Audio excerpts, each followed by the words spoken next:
of all places, resided along with you. I'll never, while we evacuated it. So they took advantage of the huge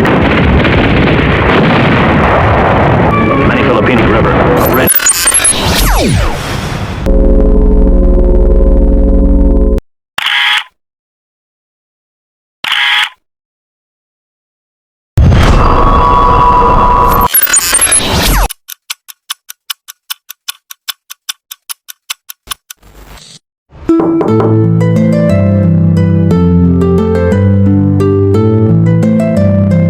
Itong letter?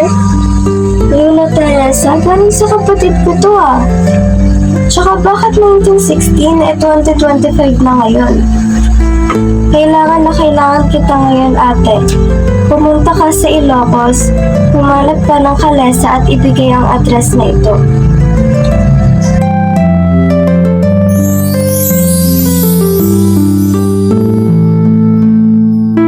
Isang may pelikula ang inyong matutunghayan.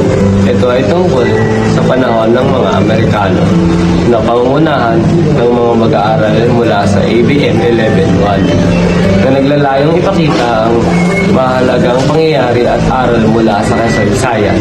Nagsimula ang kwento na pumasok si Maria sa kanilang bahay. May biglang kumatok at may nakita siyang papel sa lapag. Nobyembre 17, 1916, panahon ng pananakop ng mga Amerikano. Pinuntahan ni Maria ang nakalagay na address, ngunit sa ibang panahon siya nadatang.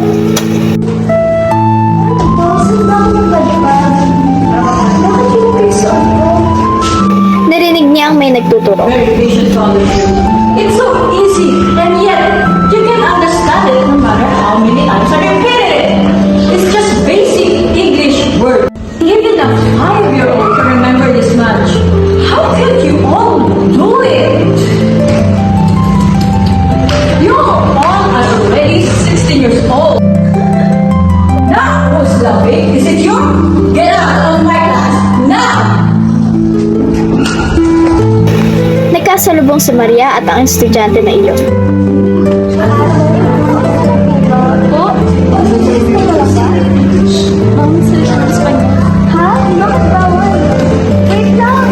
Naiwan ang dalawang estudyante. Okay, class dismissed.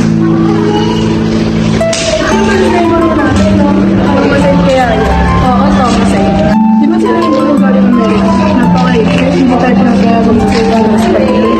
Oo nga eh, sinakop na nila tayo. Pag-ibig natin, sinasakop nila. Pero kung natin yung klase natin pinagalitan, kawawa naman. Sige, tama. Nag-alisan sila.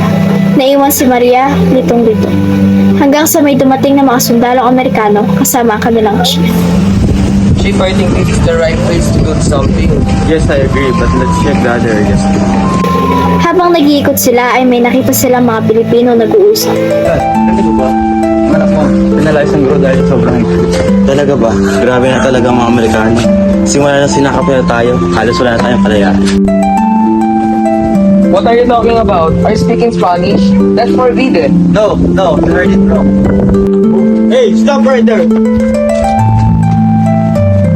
Sir, huwag nyo ikulong. Nasawa at anak na ako. Uy, wala kang asawa eh. Alam po, huwag ka na maingay. Baka makawa sila. Nahuli ng mga Amerikano ang mga Pilipinong naparusahan. Natakot si Maria at nagtago.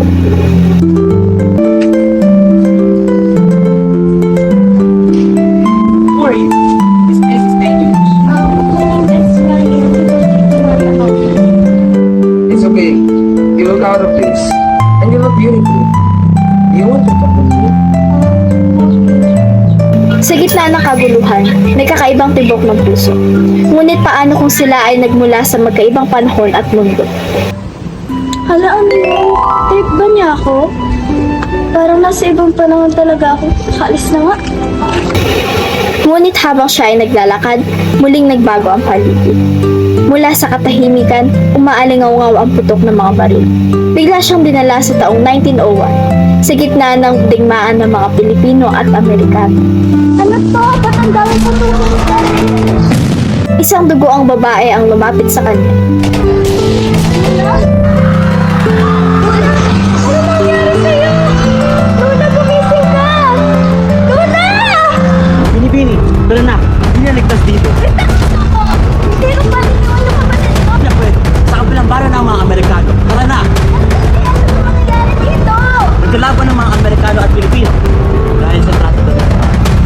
Ngunit bago niya natapos sa kanyang sasabihin, sila ay nabaril ng mga Amerikano. Dito'y pinakita ang paghihirap at kawalan ng kalayaan ng mga Pilipino sa panahon ng pananakop.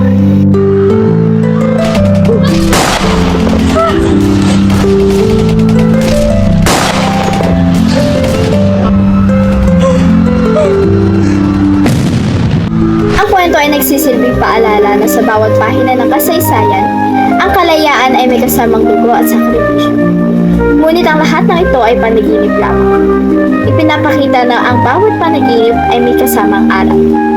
Na ang kasaysayan ng ating bayan ay puno ng sakripisyo, kalayaan, at pag-ibig.